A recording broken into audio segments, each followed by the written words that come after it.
Yung kaluluwa na yan, hindi yan sa atin. Binigay ng Diyos yan para ang bata. Kanya magkaroon ng kaluluwa, emosyon. Kasama yun sa kabuuan ng isang nilalang, may emosyon. Kasi kung wala, puro isip lang ang tinatawag na-acquire natin sa daigdig na ito. Okay, hindi mo alam kung masaya ka o hindi. Para ka lang AI. Alam nyo yun, di ba? AI. Para lang tayong AI. O tinatawag na chatbot. Hindi niya alam kung masaya siya o hindi, basta sinasabi niya yung knowledge niya. Ganon tayo lalabas.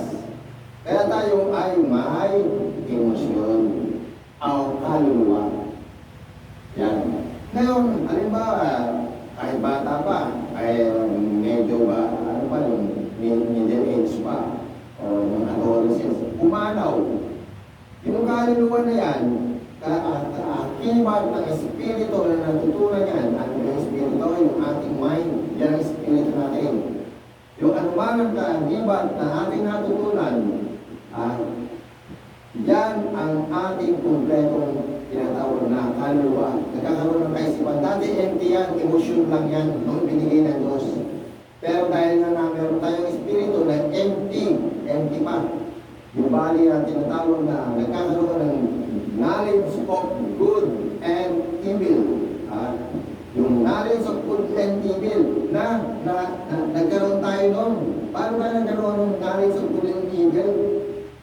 Doon tayo raw ay si Adam at saka si Eve ay nagkasala nung kainin nila yung fruit of knowledge of good and evil. So yan ang acquire natin naman nung magkasala si Eva. Nagkakaroon ng tao ng knowledge of good and evil. Yun, nasa mind natin yun, nasa tinatawag na spirit natin. Kaya, pag mo sabihin na nakakita ka na isang, halimbawa, marami kasi yung mga gaganda, nais na yung hayag yung ganda nila, di ba? Halos lumabas na yung mga singit. Ito, totoo yun, maganda sila. Hindi po rin nakita mo yun, nagkasala ka na. Kaya dyan sa mga tao na hirap sa kanilang sarili na maging matuwid, ito ay magiging hands up sa atin na matulungan tayo na lakad ng maayos ng may mabuting tinatawag na konsyensya. Ngayon, nagiging konsyensya sa atin kasi akala natin nakakita tayo. Natural tayo humanga sa maganda. Normal lang yun. Kahit mga babae sa inner side, sa female, natural din na humanga sa mga magandang lalaki. Natural yun. Part ng humanity yun. Pero hindi ka, ang ano mayroon siya at na restriction. May restriction yan. Hindi yan pwede na papaalos ka yan. Yung restriction na yan, depende na sa sarili mo yan kasi may konsensya ka. Yan.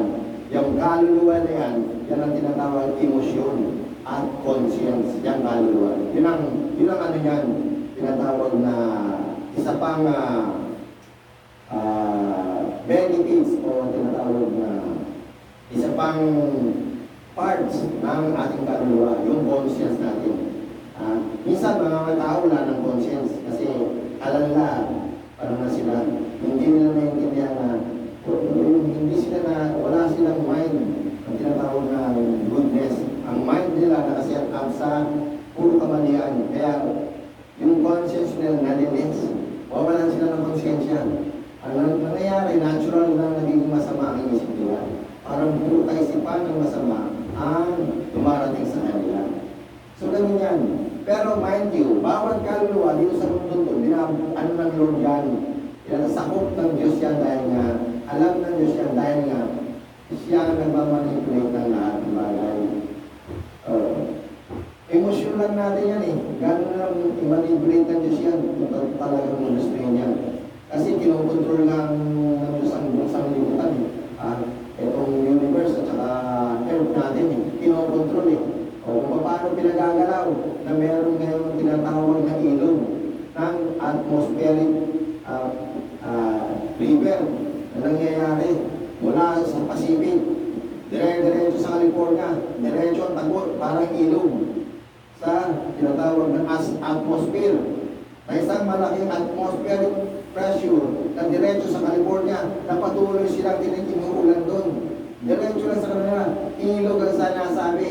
Kaya nga nung nakaraan pa, sinasabi ko na, ang angel ng wormwood ay magbabaha at sa mga ilog. So kaya gumawa ng ilog, kahit pa doon sa tinatawag na atmosphere.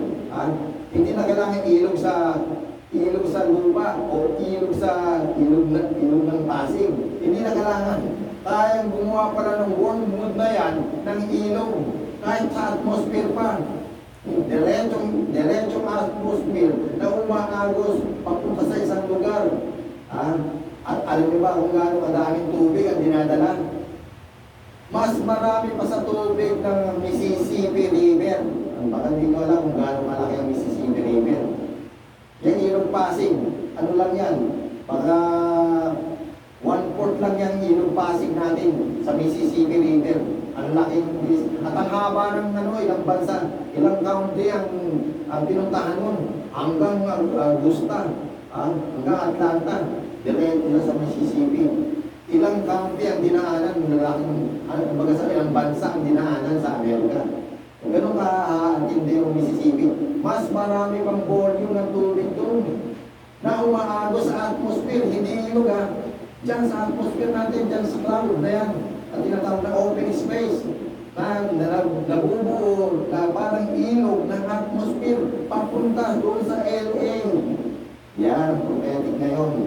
Ang mga taga-LA, isa yan, pang-punishment ng Diyos yan. Sinasabi kailangan magsialis sila dyan kasi talagang tuloy-tuloy yan. Magpo-frozen, matatabunan sila ng yelo. Yung MA na yan, tuloy-tuloy yan.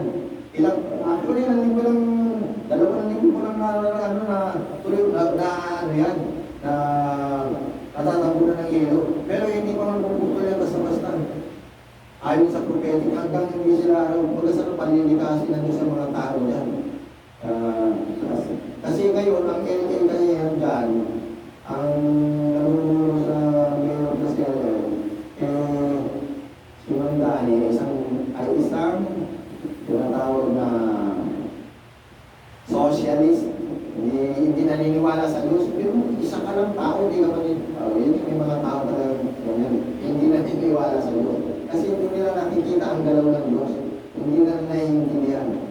Hindi talaga sa sarili natin yan. Kailangan talaga makinig tayo o lumasa tayo ng mga word of God. Kasi yung word of God talaga na nagsisimulang magbubuo sa ating mga kaluluwa at espiritu. Yan, dalawa yan. Yung espiritu nga yung mind.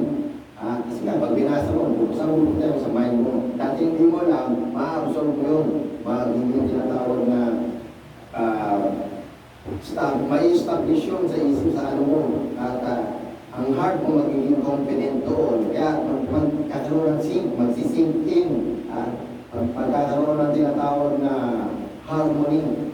So, yung harmony na yan ng isip at saka ng soul natin, pag yan na-control ang ating physical na laman o ang physical na body, tatlo na yung mag-harmony. Ibig sabihin, talagang nagaganap mo ang harmony ng Diyos, yung gusto ng Diyos na mag-iisa kang anak ng Diyos. Kasi ganyan ang Diyos may tatlong bahagi, may harmony sila, nagkakaisa sila. Bagamat tatlong bahagi sila, pwede silang magkaisa. Sino yan? Alam na natin yan. Ang Father God, si Jesus Christ, at ang Holy Spirit. Yan. Yung tatlong yan, harmony yan, gumagalaw yan. Hindi lang, sasabihin mo, nasaan ang Diyos? Hindi nga lang. Hindi mo marang makikita ang Diyos kung hindi ka susunod sa Diyos. Kasi makikita mo ang galaw ng Diyos sa pamamagitan ng miracle. Makikita mo ito, mararamdaman mo. At ang isa pang bagay, mauunawaan mo. So tatlong bagay din, di ba? Mararamdaman mo, makikita mo, at mauunawaan mo. Ibig sabihin, mararamdaman mo, physically mararamdaman mo ang presence ng Lord. May tatlong bagay pa rin. So ngayon, alin tayo sa ating mga propesiya.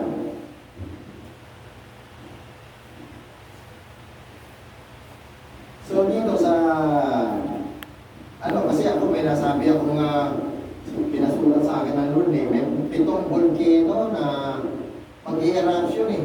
Eh naisulat ko ano to, kaya noong January pa to, first week ng January, nung simulat ko to. So mula nung first week ng January, ilan volcano na pumunto sa atin? Meron ngayon, meron just ang naon, ilang volcano na. Hindi ko masyado nababantayan, masabi ito ang sabi ng Lord. Hindi ko malaman kung sa atin kasama, yung isa sa atin lang. Yun ang hindi ko na sa Lord, kung dito lang yan sa Pilipinas. Yan.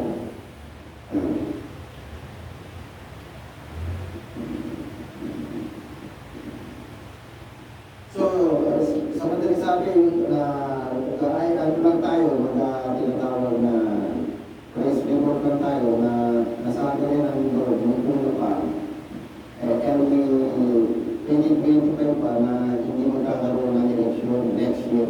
So nakita naman natin hindi nagkaroon ng